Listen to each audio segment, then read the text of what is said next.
नमस्कार। दिन के 2 बज चुके हैं और वक्त हो चला है खबर दोपहर का। मैं हूं शुभे मिश्रा आपके साथ। चलिए करते हैं बुलेटिन की शुरुआत और सबसे पहले बांका से आपको बड़ी खबर बता दें, जहां केमिकल भरा टैंकर पलट गया है, जिसके बाद स्थानीय लोग उसे खाने का तेल समझकर लूटने में लगे हुए हैं। दरअसल ये टैंकर एक बाइक सवार को बचाने के चक्कर में दुर्घटनाग्रस्त हो गई।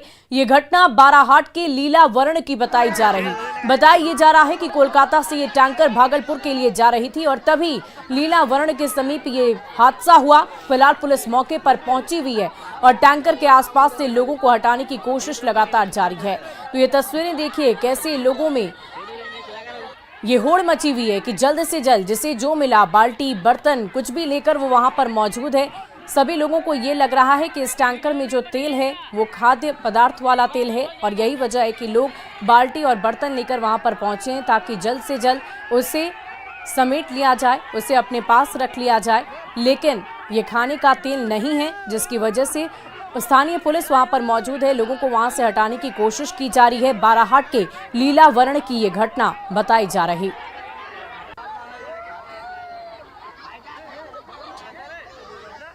तो केमिकल की धारा बह रही है और उस केमिकल को लूटने के लिए देखिए लोगों की कैसी भीड़ लगी हुई है। ये तस्वीरें आपको हम दिखा रहे हैं। बाल्टी बर्तन लेकर लोग वहां पर पहुंच चुके हैं, लेकिन उन्हें इस बात का ज्ञात नहीं कि ये केमिकल है, बल्कि ये केमिकल वहां पर मौजूद है, ना कि खाने का तेल है। खाने का तेल समझकर लोगों की होड़ मची हुई है कि कोई भी किसी भी तरीके से इस तेल को समेट ले और अपने घर में अपने खाने के इस्तेमाल में उस तेल का इस्तेमाल किया जाए। लेकिन ये जो तस्वीरें आप देख पा रहे होंगे, वहाँ पर स्थानीय पुलिस की मौजूदगी भी है और ये कोशिश की जा रही है कि जल्द से जल्द लोगों को वहाँ से हटाया जाए ताकि ये केमिकल भरा तेल लोग अपने घर को लेकर ना जा सके। ये तस्वीरें आप देखिए, बांका की तस्वीर हम आपको दिखा रहे हैं। कोलकाता से भागलपुर की ओर ये टैंकर जा रही थी जो दुर्घटनाग्रस्त हो गई, अचानक ही पलट गई। लेकिन इस टैंकर के अंदर जो तेल भरा हुआ था वो केमिकल है। लोगों को ये समझ आ रहा कि ये केमिकल नहीं बल्कि खाद्य योग्य तेल है और यही समझकर लोग वहां पर मौजूद हैं। और देखिए, हर कोई इस होड़ में लगा हुआ है कि अपने अपने बर्तन को पूरी तरह भर लिया जाए और उसे घर को लेकर जाया जाए। लेकिन इन्हें समझाने की कोशिश की जा रही है कि ये तेल जो वो समझ रहे हैं कि खाद्य लायक है, वो ये नहीं है। केमिकल का इस्तेमाल के लिए टैंकर में तेल को भरा गया था और अचानक ही टैंकर दुर्घटनाग्रस्त हो गई। टैंकर पलटने से तेल की धारा सड़क पर बह रही है, जिसे लूटने की होड़ स्थानीय लोगों में मची हुई है। और देखिए, नवादा से आपको बड़ी खबर बता दें, जहां टायर के कबाड़ में आग लग गई है। आग से सड़क पर अफरा तफरी का माहौल है और सड़क किनारे रखा ये टायर का कबाड़ जो धू-धू कर जल गया। कई किलोमीटर तक आग की लपटें नजर आई। लोगों ने फायर ब्रिगेड को बुलाया। पटना रांची एनएच के भदौनी में ये बड़ा हादसा हुआ है। ये तस्वीरें हम आपको दिखा रहे हैं। देखिए, कई किलोमीटर तक आग की लपटें आपको दूर दूर तक नजर आ रही होगी और सड़क किनारे ये टायर जो है वो कबाड़ में रखा हुआ था। अचानक ही उसमें आग की लपटें नजर आई। दमकल की गाड़ियों को बुलाया गया। जल्द से जल्द आग पर काबू पाने की कोशिश की गई। ये तस्वीरें आपको हम दिखा रहे हैं। पटना रांची एनएच के भदौनी में ये हादसा हुआ है। कई किलोमीटर तक टायर के धुआं के जलने की तस्वीर सामने आई है। देखिए, फायर ब्रिगेड की गाड़ी वहां पर मौजूद है और कोशिश ये की जा रही है कि जल्द से जल्द आग पर काबू पाया जा सके। ये एक सड़क किनारे रखा हुआ टायर जो कबाड़ में था, उसमें आग लग गई है, जिसकी तस्वीरें आप देख पा रहे होंगे। देखिए, आग इतनी भयावह थी कि धू-धू कर ये धुआं जो है वो आसमान की ओर बढ़ता जा रहा है। 1 किलोमीटर से भी ज्यादा दूरी तक ये आग जो है वो फैलती हुई नजर आई। इसका धुआं भी काफी दूर तक जाता हुआ नजर आ रहा है। ये तस्वीरें आप देखिए, कैसे धू-धू कर ये टायर सड़क किनारे जल उठा है। लोगों की मौजूदगी वहां पर नजर आ रही है। पुलिस प्रशासन, फायर ब्रिगेड की टीम वहां पर मौजूद है। काफी कड़ी मशक्कत के बाद आग पर काबू पाया गया है।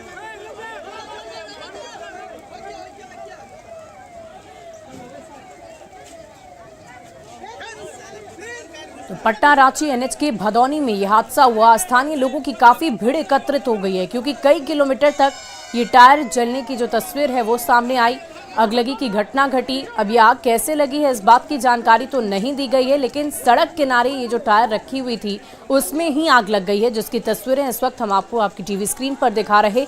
लोगों ने फायर ब्रिगेड को बुलाया ताकि जल्द से जल्द आग पर काबू पाया जा सके और ज्यादा क्षति ना हो, नुकसान ना हो और खुद स्थानीय लोग भी वहां पर मौजूद हैं जो बाल्टी के सहारे पानी भर भर कर उसे बुझाने की कोशिश कर रहे हैं और तब तक दमकल की गाड़ियां आती हैं और आग पर काबू पाने की पूरी कोशिश की जा रही है। देखिए, स्थानीय लोग भी मदद में लगे हुए हैं और फायर ब्रिगेड की टीम के साथ साथ स्थानीय पुलिस प्रशासन भी वहां पर मौजूद है।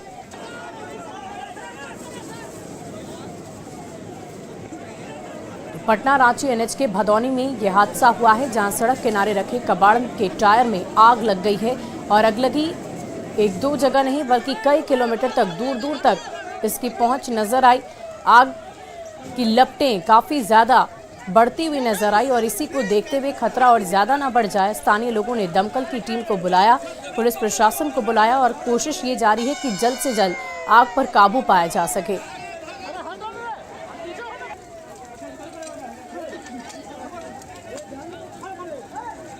और देखिए, अररिया के रानीगंज में जमीन विवाद में जमकर मारपीट हुई है। मामला कोस्कापुर नवटोलिया का है, जहां हथियारों पर लाठी डंडे से लैस लोगों ने जमीन पर चढ़ाई कर दी। मारपीट की तस्वीरें सोशल मीडिया पर तेजी से वायरल हो रही है। तस्वीरों में आप खुद देख सकते हैं, कुछ लोग बंदूक और कई लोग हाथों में लाठी डंडे लेकर पहुंचे हैं और इस मामले में 1.5 दर्जन लोगों पर मामला दर्ज किया गया है। आपको बता दें कि इस जमीन को लेकर कोर्ट में पहले से मामला चल रहा है।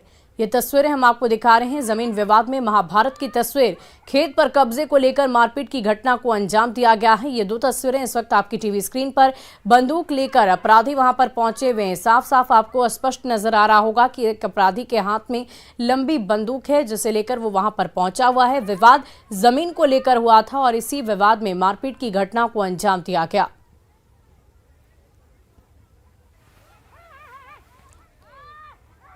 और गोपालगंज के विक्रमपुर गांव में दबंगों की मारपीट से तंग आकर 4 महादलित परिवारों ने गांव छोड़ दिया है। पिछले 4 दिनों से बच्चों और महिलाओं के साथ ये लोग सड़क पर जिंदगी गुजारने के लिए विवश है। न्यूज 18 ने जब पीड़ितों की कहानी को प्रमुखता से दिखाया तो गोपालगंज के डीएम डॉक्टर नवल किशोर चौधरी ने एफआईआर दर्ज करवाई और साथ ही साथ कार्रवाई के निर्देश भी दिए हैं। गोपालगंज के SC/ST थाने में पुलिस ने मामला दर्ज कर कार्रवाई शुरू कर दी है। वहीं दूसरी तरफ ये पीड़ित लोग पूर्व मंत्री और बीजेपी नेता जनक राम के आवास पर पहुंचे, जहां पूर्व मंत्री जनक राम ने उन्हें न्याय का भरोसा दिलाया है। पीड़ित परिवारों से बातचीत की न्यूज 18 संवाददाता गोविंद कुमार ने। विक्रमपुर गांव के महादलित परिवार इस वक्त जो है भाजपा के पूर्व मंत्री हैं और MLC जनक राम उनके आवास पर पहुंचा हुआ है और ये आज चौथा दिन है जो पिछले 4 दिनों से ये लोग गांव छोड़कर थाने के पास और कोर्ट कचहरी के पास भटक रहे हैं और उम्मीद में है कि पुलिस से इन्हें न्याय मिलेगा। और इसी उम्मीद के साथ ये परिवार आज जो है जनक राम के घर पहुँचे हैं। हम इनसे जानते हैं कि क्या कुछ अब हो रहा है। कल थाने पर आप लोग गए थे? हाँ। खबर भी आप लोग का दिखाया गया था। हाँ। पुलिस ने FIR भी दर्ज की। हाँ। तो घर कैसे जाएंगे यहाँ से आप लोग? पुलिस प्रशासन आएगा तब जाएगा ना, तो ऐसे जाएंगे तो मुँह आ देगा लोग। प्रशासन ले जाएगा साथ में तो जाएंगे ना, तो नहीं जाएंगे। डर है क्या मन में? डर बा तो भाला मार दे, छुरी मार दे। तो आज 4 दिनों से आप लोग केस कह के आइलो तो लोग भाला मार दे, छुरी मार दे। का करी लो, कितना ये लोग बा पैसा जी लो, उड़ी लो, बुड़ी लो। मुझे जानकारी मिली और जिला के पदाधिकारी के सहयोग से थाना प्रभारी ने इन लोगों को बातों को सुनने के बाद FIR भी हुआ है। और जिस तरह परिवार के लोगों ने आकर के अपने दुखड़ा को मुझे सुनाया, मैं स्थानीय इंस्पेक्टर से बात हुई, इंस्पेक्टर ने बताया है कि वहाँ के स्थानीय थाना प्रभारी को मैं बुला रहा हूँ। ये परिवार के लोग दहशत में हैं। खुले तौर पे लोग बता रहा है कि अगर हम फिर दोबारा जाएंगे तो हम लोगों की हत्या भी हो सकती है। इस तरह से वहाँ इन लोगों को दहशत में जीने के लिए मजबूर होना पड़ रहा है। तो कुल मिलाकर देखें तो न्यूज 18 में जब खबर चली तो खबर का एक बड़ा असर हुआ और डीएम ने भी जो है इस मामले में संज्ञान लिया और कार्रवाई करने का आदेश दिया है। अब देखना होगा कि पुलिस और प्रशासन कब तक इस परिवार को जो है विक्रमपुर गाँव में अपना घर भेज पाती है और दोषियों पर कार्रवाई कर पाती है। गोविंद कुमार, न्यूज 18, गोपालगंज। और जिस तरह से दबंगों के डर से महादलित परिवार के लोगों को गांव छोड़कर भागना पड़ा, उससे साफ जाहिर होता है कि पुलिस ने कार्रवाई करने में देरी की है। ऐसे में सवाल ये उठता है कि पुलिस ने पहले ही दिन एक्शन क्यों नहीं लिया? मीडिया में खबर आने के बाद क्यों एक्शन किया जाता है? क्या पुलिस की दबंगों से साठगांठ है जिसकी वजह से एक्शन में देरी होती है या एक्शन नहीं लिया जाता? क्या पुलिस वाले दबंगों से रिश्तेदारी निभा रहे हैं और समय रहते क्यों नहीं शिकायत सुनी जाती है पीड़ितों की? क्यों उनकी फरियाद को अनसुना कर दिया जाता है? क्यों जल्द से जल्द एक्शन नहीं लिया जाता? क्या SP जांच कर कार्रवाई करेंगे? ये वो तमाम सवाल हैं जिनका जवाब गोपालगंज के जिला अधिकारी और पुलिस कप्तान को देना ही होगा। कि आखिर इस तरह की घटना को अंजाम कैसे दिया जाता है, क्यों पीड़ितों की फरियाद पर कोई सुनवाई जल्द से जल्द नहीं की जाती है।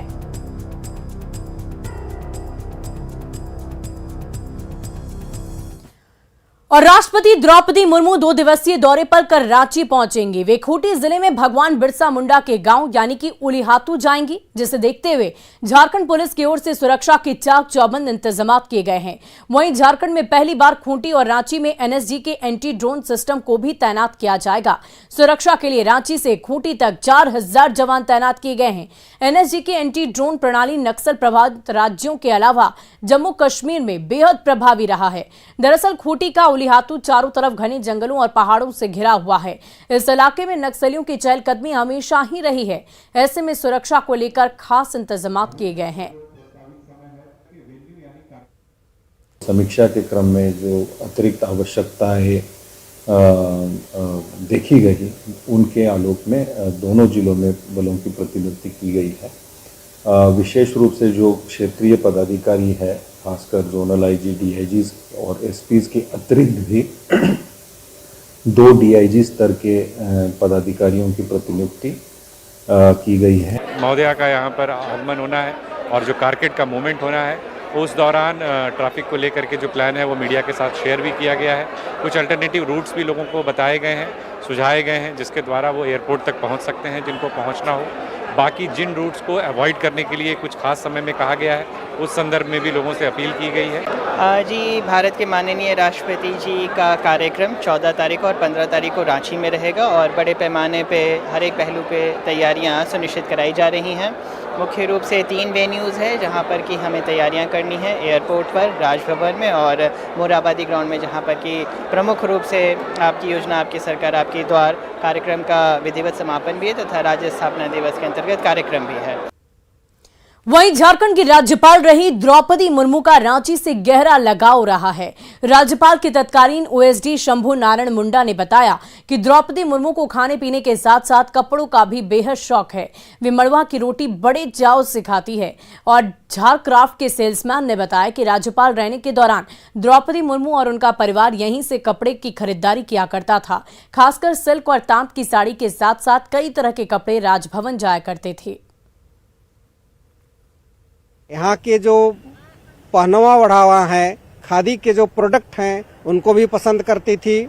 और यहाँ के जो चरखा से जो काम करते थे, सूत बनाते थे, वैसे कलाकारियों को भी प्रोत्साहित देने का कार्य करती थी।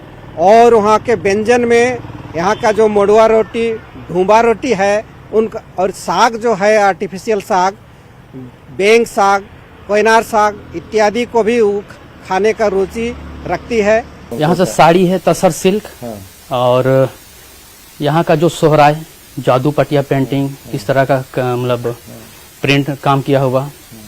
और हम लोग का झारखंड का ट्रेडिशनल आपका उसमें हम लोग का डोकरा आर्ट, जो सभी हम लोग का यहाँ झारखंड का ही बना हुआ है। और देखिए, विश्व प्रसिद्ध सोनपुर मेले के पशुओं की धमक अब सोनपुर से करीब 400 किलोमीटर दूर गोड्डा तक भी पहुंच गई है। यहां के एक शख्स ने सोनपुर से करीब 5 लाख में 2 घोड़े की खरीदारी की, जिसे देखने के लिए लोगों की भीड़ उमड़ रही है। इसमें से एक घोड़ा रोकड़ा नस्ल का है, जो घोड़े के सबसे महंगे और बेहतर नस्लों में माना जाता है। घोड़ों का जायजा लिया संवाददाता गौरव झा ने।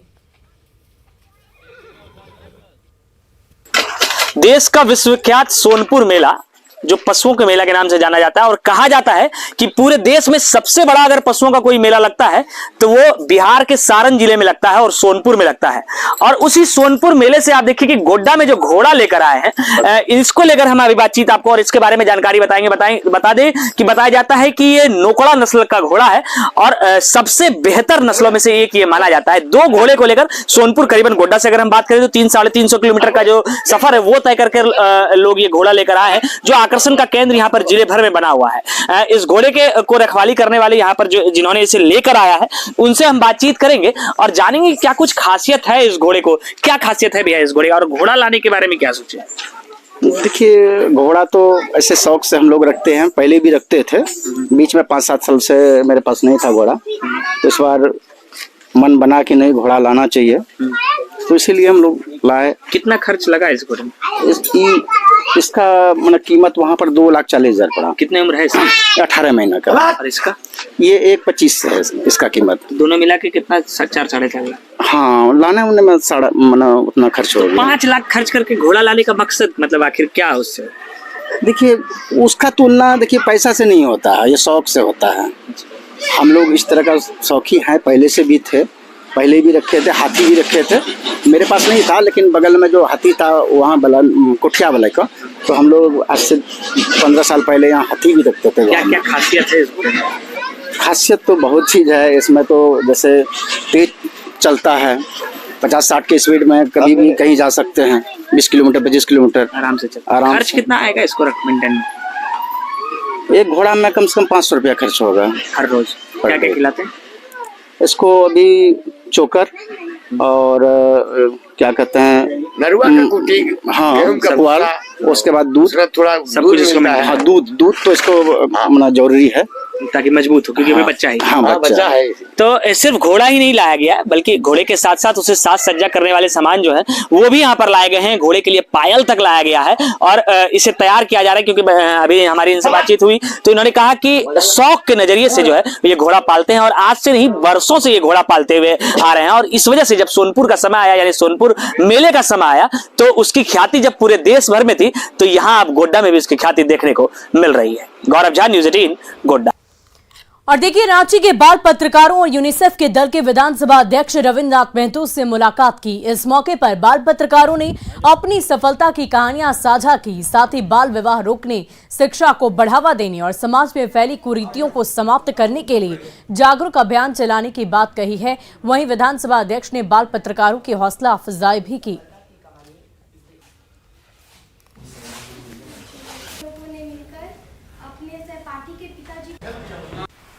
इसी को देखते हुए शिशु मन में या बच्चों के मन के अंदर में एक अच्छे पत्रकार बनने का जो प्रवृत्ति है वो जागरूक हुआ। और पूर्वी सिंहभूम में नगर निगम चुनाव की तैयारियां शुरू हो गई है। डीसी विजया जाधव ने परसोडी के बाजार समिति कैंपस में बनने वाले स्ट्रांग रूम का जायजा लिया। साथ ही मतपेटियों की सुरक्षा की भी समीक्षा की। चाकुलिया, जुगसलाई नगर परिषद और मानको नगर निगम में जल्द ही चुनाव होने वाले हैं और इसकी तैयारी में प्रशासन जुट गया है। इस मौके पर डीसी विजया जाधव, श्यामा प्रसाद मुखर्जी कॉलेज भी पहुंची और छात्र छात्राओं को इतिहास और विज्ञान के पाठ भी पढ़ाए।